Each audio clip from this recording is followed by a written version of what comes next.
میری اور اس کی شادی لو میرج تھی، مگر اس کے گھر والوں کو مجھ پر اتنا یقین نہیں تھا کہ میں ان کی بیٹی کو خوش رکھ پاؤں گا یا ہمیشہ یوں ہی چاہتا رہوں گا۔ اس لیے انہوں نے نکاح کے وقت مجھ سے بیٹی کے نام پر گھر، زیور اور کچھ زمین لگوا لی تھی، تاکہ کل کلاں کو میں ان کی بیٹی کو چھوڑ بھی دوں تو ان کی بیٹی کے پاس سر چھپانے کو جگہ ہو اور کما کر کھانے کے لیے کچھ نہ کچھ زمین تو ہو، کیونکہ تب میرے ذہن میں ان کی بیٹی کو چھوڑنے کا خواب خیال بھی نہیں تھا۔ تو اس لیے میں نے ہر وہ چیز خوشی خوشی اس کے نام لگا دی۔ میری سوچ یہی تھی کہ جو کچھ اس کا تھا وہ میرا بھی تھا، مگر کہتے ہیں نا کہ آنے والے وقت کا کسی کو پتہ نہیں ہوتا۔ بالکل ایسے ہی میرے ساتھ بھی کچھ ایسا ہی واقعہ پیش آ گیا۔ اچانک سے میری محبت نفرت میں بدل گئی۔ میری سب تدبیریں مجھ پر ہی الٹ پڑنے لگیں۔ میں نے جو ہر چیز بیوی کے نام لگوا رکھی تھی اس وقت کو پچھتانے لگا۔ اب اگر میں بیوی کو طلاق دیتا تو میرے ہاتھ سے ہر چیز نکل جاتی جو میں نے اپنی بیوی کے نام لگا رکھی تھی۔ اس لیے مجھے اسے جان چھڑانے کا ایک ہی طریقہ نظر آیا، وہ بھی اس صورت میں کہ میری بیوی کسی نہ کسی طرح سے مر جائے۔ اب میں اپنی بیوی قتل کر کے جیل بھی نہیں جانا چاہتا تھا، اور میری یہ بھی خواہش تھی کہ میں کسی نہ کسی طرح اپنی بیوی سے جان چھڑوا لوں۔ اس کے لیے مجھے کوئی اور حل نظر نہ آیا، تو میں نے اس کو تنگ کرنا شروع کر دیا۔ اس کو مختلف ذرائع سے اتنی اذیت دی کہ وہ تنگ آ کر موت کو گلے لگا لے، لیکن پھر بھی میں اپنی خواہش میں کامیاب نہ ہو سکا۔ میری بیوی کا نام جویریہ شہباز تھا۔ وہ انتہا کی خوبصورت اور خوبصیرت لڑکی تھی۔ میں اسے محبت کا دعوے دار تھا، لیکن اس نے کبھی میری طرف شادی سے پہلے نظر اٹھا کر نہیں دیکھا تھا۔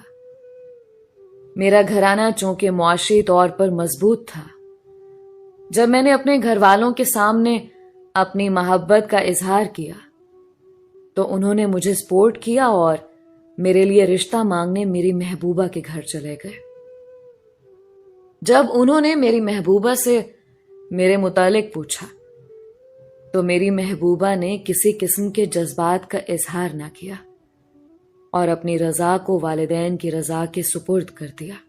اپنے مالی حالات کو دیکھتے ہوئے اور اپنے حسب نسب کے حساب سے مجھے یقین تھا کہ یہ رشتہ مجھے مل جائے گا، لیکن میری حیرت کی انتہا نہ رہی جب مجھے دینے سے انکار کر دیا گیا۔ میں نے والدین کے سامنے رونا دھونا شروع کر دیا تو میرے والدین میری ضد کے آگے ہار گئے اور انہوں نے میری محبوبہ کے گھر والوں کو ان کے قریبی رشتہ داروں کے ذریعے پریشرائز کرنا شروع کر دیا، یہاں تک کہ انہوں نے رشتے کے لیے ہاں کروا لی، اور یوں میری محبوبہ رخصت ہو کر میرے گھر آ گئی۔ اپنی طرف سے اس کے والدین نے خوب تسلی کی کہ ان کی بیٹی کو آنے والے وقت میں کسی قسم کی کوئی پریشانی نہ ہو، اور تب اپنی محبوبہ کی محبت میں جو چیز بھی اس کے والدین کہتے گئے میں کرتا گیا۔ اس وقت مجھے اندازہ نہیں تھا کہ آنے والے وقت میں میرا یہ عمل میرے لیے کتنا بڑا پچھتاوا بن جائے گا۔ ہوا کچھ یوں ہے کہ چند ماہ پہلے میں اور میری بیوی موٹر سائیکل پر کہیں جا رہے تھے۔ راستے میں ہمارا ایکسیڈنٹ ہوا، اور ایکسیڈنٹ ہونے کی وجہ سے میری بیوی کا ایک بازو ضائع ہو گیا۔ جب وہ ایک بازو سے محروم ہو گئی تو نہ صرف اس کا حسن کم پڑ گیا بلکہ وہ گھریلو کام کاج کے قابل بھی نہ رہی۔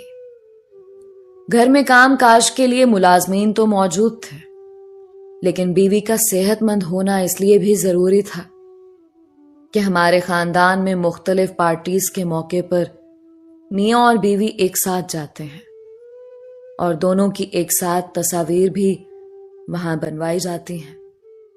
لیکن اب جب میری بیوی ایک بازو سے معذور تھی تو مجھے اس کے ساتھ کھڑے ہوتے ہوئے بھی شرم آتی تھی۔ اب میں اپنی بیوی کو چھوڑ کر دوسری شادی کرنا چاہتا تھا، اور اس بیوی کے ہوتے ہوئے میرے ساتھ کوئی اور لڑکی شادی کرنے کے لیے راضی نہیں ہو رہی تھی۔ میں اپنی بیوی کو طلاق نہیں دے سکتا تھا، کیونکہ طلاق کی صورت میں کثیر دولت میرے ہاتھ سے نکل جاتے۔ مجھے اور کوئی صورت نہ ہوئی تو میں نے اپنی بیوی کو اذیت دینا شروع کر دیا۔ اس وقت میری بیوی ہاتھ سے معذور ہو چکی تھی۔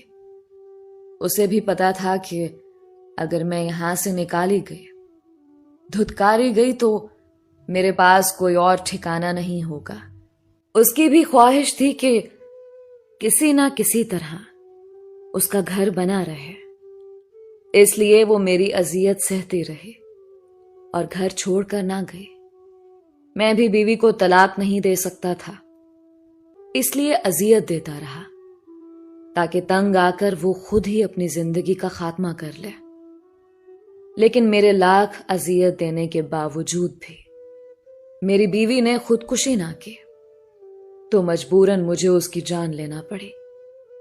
میں نے اپنی طرف سے بیگم کی جان لینے کا جو محفوظ ترین راستہ چنا وہ کچھ یوں تھا کہ میں نے اپنی بیوی کو کچھ نشہ آور ادویات پلائیں۔ جب وہ ہوش حواس سے بیگانہ ہو گئی تو اس کے جسم کو مضبوطی کے ساتھ بستر پر باندھ دیا اور لوہے کی ایک زنجیر کو اس کے جسم اور بازو کے ساتھ لپیٹ کر الیکٹرک تار سے جوڑ دیا اور اسے بجلی سپلائی سے منسلک کر کے کرنٹ چالو کر دیا۔ یوں الیکٹرک کرنٹ لگا کر اس کی جان لے لی۔ اس کی جان لینے کے بعد اس کے جسم کو رسیوں سے آزاد کر دیا، زنجیر کو کھول دیا، اس کی لاش کو اٹھا کر الیکٹرک بورڈ کے قریب رکھا اور اس کے پاس استری کی ننگی تار رکھ دی تاکہ اوپر سے آنے والے ہر شخص کو یہی لگے کہ یہ کچھ نہ کچھ بجلی کا کام کر رہی تھی اور اسے کرنٹ لگ گیا ہے۔ اس کے بعد خود گھر سے باہر نکل گیا، اور جب میری والدہ نے اس کی لاش کو دیکھا تو انہوں نے رونا پیٹنا شروع کر دیا۔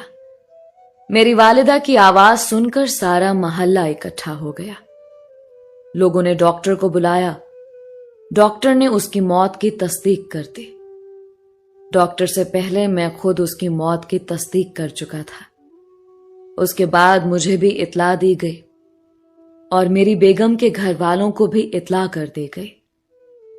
میری بیگم کے گھر والے مجھ پر مشکوک ہو گئے اور انہوں نے پولیس کو بلا کر مجھ پر شک کا اظہار کر دیا۔ جب لاش کا پوسٹ مارٹم کروایا گیا تو اس میں سے نشہ آور ادویات پلائے جانے کا انکشاف ہو گیا۔ پولیس نے مجھے گرفتار کر کے جب مجھ پر 3rd ڈگری کا ٹارچر کیا تو میں نے اپنا جرم مان لیا اور آج میں جیل میں قید ہوں۔ جیل کے اندر مجھے سب سے غلیظ ترین بیرک میں رکھا گیا ہے۔ یہاں ہر وقت ایک عجیب سی گھٹن رہتی ہے۔ میں نے اپنی بیوی سے جان چھڑانے کے لیے اس کی جان لی تھی، لیکن آج میری خواہش ہے کہ کاش ایک بار، صرف ایک بار میری بیوی زندہ ہو کر آئے اور میری خیریت پوچھے، مگر اب ایسا ممکن نہیں ہے۔ شروع میں میرے گھر والوں نے کوشش کی کہ میری ضمانت ہو جائے۔ انہوں نے میرے کیس کی پیروی بھی کی، لیکن آخر کار انہوں نے بھی چھوڑ دیا۔ اس وقت میں اپنے رب کے رحم کے سہارے پر اپنی سزا پوری کر رہا ہوں، لیکن جب کسی کو اپنا جرم بتاتا ہوں اور ساتھ یہ بتاتا ہوں کہ میں رب کریم کے سہارے پر ہوں، تو لوگ مجھے بتاتے ہیں کہ تم نے رب کی مخلوق پر رحم نہیں کیا، تو رب تم پر کیسے کرے گا رحم؟ لوگوں کی یہ بات سن کر میں رو پڑتا ہوں، اور حیرت کی بات یہ ہے کہ میرے